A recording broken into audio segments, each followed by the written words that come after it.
네, 안녕하십니까. 동학개미 구독자 여러분들, 성북개미입니다. 오늘 대한전선 방송 드려보도록 하겠습니다. 코드번호 001440이 되겠습니다. 어, 우선 대한전선 오늘 영업이익 관련해서 기사 한번 보고, 그 다음에 제가 또 이 뒤에 여러분들 질문도 좀 많고 하다 보니까 나머지 걸 피드백을 좀 해드리도록 하겠습니다. 일단 대한전선이 올해 영업이익 789억 원 달성했고요. 작년보다 63.7배 증가했다, 이렇게 보시면 될 것 같은데, 영업이익이 사실 매출에 비해서 많이 안 나온다라고 생각하시는 분들도 많이 계실 거예요. 근데 이 대한전선 그 전선업계 자체가 제가 항상 말씀드렸다시피 영업이익이 한 5% 정도 밖에 안 된다라고 보시면 될 것 같아요. 그래서 일단 기사 내용 한번 보고 그 다음에 나머지 유상증자 관련해서 또 대화를 나눠보도록 하겠습니다. 일단 대한전선 이렇게 들어가시면 이 기사 내용은 지금 뭐 의미가 없는 것 같아요. 이렇게 보면은 그냥 내용이 딱 그것만 써져 있고 와 별다른 피드백이 없습니다. 대한전선 같은 경우에 한번 보시면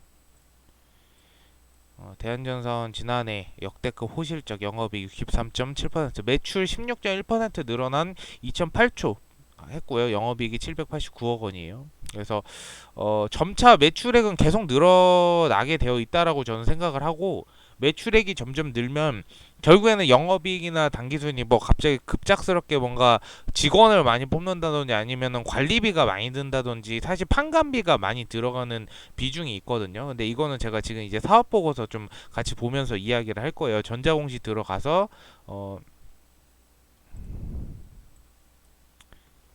그냥 볼게요. 매출액 또는 손익구조 30%뭐 이상 변경 뭐 이렇게 되어 있는데 이거는 신경 쓰시지 마시고 이제 이게 정확한 거예요. 그리고 연간 실적 나오면 제가 그때 한번 다시 브리핑 드리도록 할 텐데요. 일단은 매출액 같은 경우에는 직전 사업 연도보다 한 4천억 원 정도 4천억 원 정도 더 증가를 했고요. 그쵸? 대략 4천억 원 정도 증감했고, 영업이익 같은 경우에는 이제 전에 481억 원 정도 했는데 요번에 789억 원 정도 하면서 63.7% 이제 증감 금액이 한 30억 원, 300억 원 정도 된다라고 보시면 될 것 같습니다. 그래서 당기 순이익 같은 경우에도 거의 2.1배 정도, 한 2배 정도 증감했다 이렇게 보시면 될 것 같아요. 그래서 어 제가 봤을 때는 이 순이익도 순이익인데 일단은 이 주식 에서는 순이익은 별로 중요시하게 생각을 안 해요. 이유는 제가 말씀드렸죠. 그러니까 대한전선 같은 경우에는 메인이 그냥 전선이고 추가로 어떤 사업을 영위하는 것들이 없기 때문에 당연히 영업이익이나 당기순이익이 좀 긍정적으로 활용이 되는데, 뭐 예를 들어 자회사가 많거나 아니면 어디 지주회사 같은 경우는 자회사가 많잖아요. 근데 그런 회사들은 이 법인세 그 당기순이익 같은 경우에 여러 가지 지주회사 매출도 껴있기 때문에 사실상 당기순이익은 좀 의미 없게 보고, 영업이익 자체가 이 회사의 메인인 어떠한 주요 판매 제품이 잘 나갔다라는 거를 어떻게 보면은 증명하는 거기 때문에 당기순이익보다는 그 영업이익을 좀 높게 평가하는 편입니다. 그래서 이 부분 참고하시면 될 것 같고, 중요한 건 이거예요. 지금 대한전선 유상증자를 5천억 가량, 정확히 말하면 이제 4,700억 원 정도 했죠. 4,700억 원 정도 유상증자가 이제 시설 투자 자금에 사용이 되는데, 제가 봤을 때는 얘네가 실적이 안 좋고 나서 이렇게 유상증자를 하면 굉장히 단순 악재에서 장기 악재로 바뀝니다. 근데 지금 같은 경우에는 시설 투자를 4,700억 원 할지언정 실적이 계속 좋아지고 회사에 남는 게 많아지잖아요. 제가 이제 그 여러분들한테 드리고 싶은 말은, 회사가 굉장히 힘이 커지고 굉장히 회사가 좋아지려면 회사에 이익이 많이 남아야 돼요. 근데 대한전선 같은 경우에는 사실상 제가 뭐 좋게만 말할 수도 있지만 그냥 이거는 어쩔 수가 없어요. 그냥 지표상으로 너무너무 계속 좋게 나오고 있기 때문에 여러분들한테 실적 부분을 가지고는 항상 좋게 얘기하는 겁니다. 단점은 한 가지 있죠. 너무 무거워요. 주식 수가 너무 많은 것도 단점이 될 수가 있고, 그리고 너무 이제 대한전선 실적이 좋으니까 대한전선 사는 사람들도 굉장히 많아지고, 사실상 대한전선을 많이 사다 보니까 세력들이 이 물량을 감당하고 주가를 올리기가 아직은 조금 이제 부담스러운 부분이 있다라는 것이죠. 일단 대한전선이 이 액면병합 작년에 이제 액면 병합을 하면서 살짝 괴리율도 살짝 생기게 되었고, 그리고 투자 심리도 좀 많이 위축이 된 부분도 있습니다. 그러다 보니까 계속 하방으로 박스권을 이탈하면서 계속 하방으로 떨어졌다가 이제 유상증자를 하면서 더 떨어진 거죠. 그러니까 사실 주주 입장에서는 아니 뭐 실적이 계속 좋다면서 반영이 1, 2, 3, 4분기 하나도 안 되고 뭐 갑자기 유증을 한다, 이거는 정말 말이 안 된다, 이렇게 생각하시는 분들도 많이 계실 텐데, 오히려 우리는 이럴 때 그냥 대응을 잘 하면 됩니다. 왜 제가 항상 그냥 이성적이게만 판단을 하는 이유는, 감정적으로 해봤자 어차피 나한테 도움될 게 하나도 없어요. 주식은 더군다나 더 그래요. 그래서 우리는 그냥 있는 그대로 대응을 하면 되고, 중요한 사실은 대한전선뿐만 아니라 여러분들 유상증자, 무상증자, 뭐 감자도 있을 거고요. 그리고 뭐 CBB 발행, 전환사채 발행도 있을 거고, 그리고 이렇게 액면 병합도 있을 거고, 분할도 있을 거고, 그리고 뭐 지주회사의 뭐 인수 합병도 있을 거고, 뭐 엄청 다양한 것들이 굉장히 많아요, 사실상. 그렇기 때문에 우리가 이런 변수에 대응을 하려면 결국에는 여러분들이 이거를 이성적으로 판단을 하셔야 된다라는 거예요. 이 대한전선 종목뿐만 아니라 어떤 종목이 어떤 변수가 튀어나올지 아무도 모릅니다. 근데 우리가 이것을 대응을 해서 수익을 보려면 그냥 이성적으로 판단하면서 대응을 할 수밖에 없는 상황인 거예요. 그래서 여러분들한테 제가 대한전선의 어떠한 긍정적인 말씀들을 계속 드리는 이유는, 여러분들 사실상 이걸로 돈 벌고 싶고 손해보고 나가고 싶지 않다라고 한다면 여러분들 결국엔 대응을 하셔서 요거를 어떻게든 내가 복구를 해야 된다고 말씀을 드렸죠. 그렇기 때문에 내가 유상증자를 무조건 참여를 하는 게 좋다라는 거는, 솔직히 딱 집어드려요. 13,000 이하에 있으신 분들은 사실상 그냥 저는 그래요. 그냥 굳이 유상증자를 참여하지 않아도 좀 약간 난 돈이 많이 들어가서 좀 부담스럽다, 이미 내릴 만큼 많이 내렸다, 그래서 그 금액이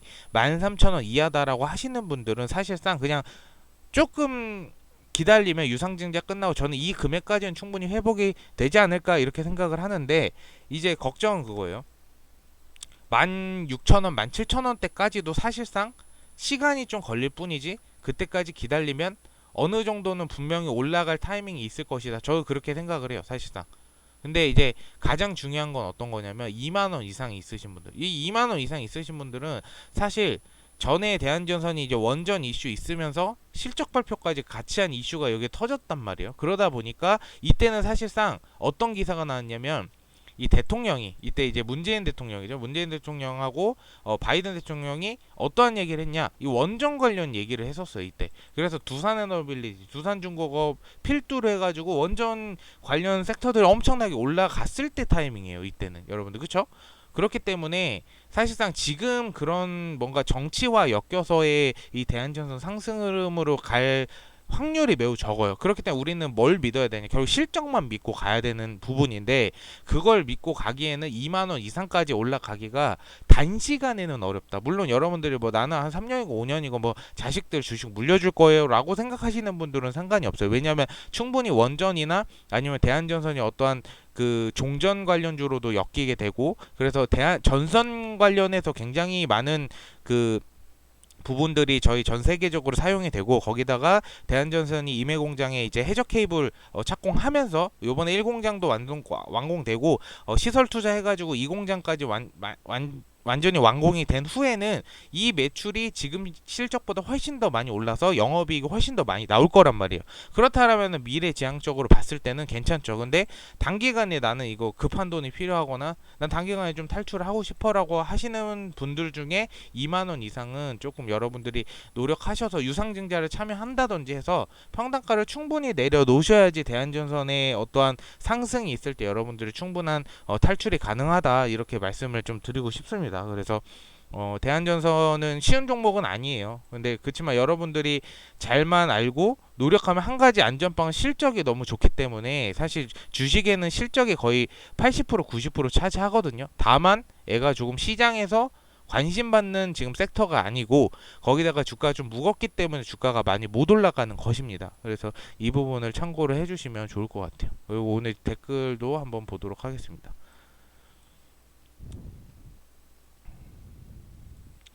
구주주 청약을 증권사 KB증권, 이거 그냥 참여하시면 됩니다. 참여하시면 될 것 같아요. 다들 감사드립니다. 항상 다들 감사드리고 그 이사로 감사합니다. 지금 저희가 그 준비 때문에 좀 정신이 없긴 해요. 안상겸이랑 저랑. 아무튼 감사드리고요. 주식수의 기준은 언제를 기준으로 하는 건가요? 주식수 지금 가지고 있는 기준이죠. 그러니까 우리가 신주 배정 기준이 1월 말이었잖아요. 그리고 이때 이 전날 권리락 맞았죠. 그 이 기준이죠. 이 권리락 맞은 기준으로 주식수 기준이 나눠진다 이렇게 보시면 될 것 같아요. 토스증권은 제가 이건 사용을 안 해봤는데 토스증권도 유상청약 똑같을 거예요. 하는 방법은 청약을 무조건 해야 됩니다. 그래서 토스에 한번 문의해 보시면 될 것 같아요. 제가 이제 키움하고 미래에셋 막 이런 걸 쓰다 보니까 이 뭐죠? 약간 모바일로 하는 이런 거는 제가 거의 안 하다 보니까 토스증권은 조금 이 창하고 차트 보는 것도 다 틀리다 보니까 제가 요거는 확실하게 피드백 드리기가 애매합니다. 2800주면 대략 한 1300에서 1400주 정도 나오거든요. 그러면은 키움 기준으로 그냥 돋보기 있죠. 돋보기 여러분들 그 증권사 검색하는 데다 유상이라고만 검색하셔도 유상 청약이라고 나와요. 그러면 이거 클릭하셔가지고 유상 청약 참여한다라고 해서 신청하시면 돼요. 똑같아요. 삼성증권도 위에 말씀드린 거랑 24,000원이면은 사실 유증 참여하는 게 낫고 이건 사실 18,500원이면 더 내리긴 해야 돼요. 저는 그렇게 생각을 하거든요. 근데 제가 막 이렇게 피드백 드리기가 애매해가지고 요거는 이제 각자 판단을 하셔야 될 것 같아요. 근데 저는 어쨌든 모든 분께 이 유상증자에 참여하는 게 그래도 더 실이 더 많다. 득이 더 많다. 실보다 득이 더 많다. 이 정도까지만 좀 피드백 드릴 수 있을 것 같습니다. 어쨌든 오늘 방송 들어주셔서 감사드리고요. 궁금하신 거 댓글 남겨주시면 제가 피드백 다음날 방송 때 드리도록 하겠습니다. 감사합니다.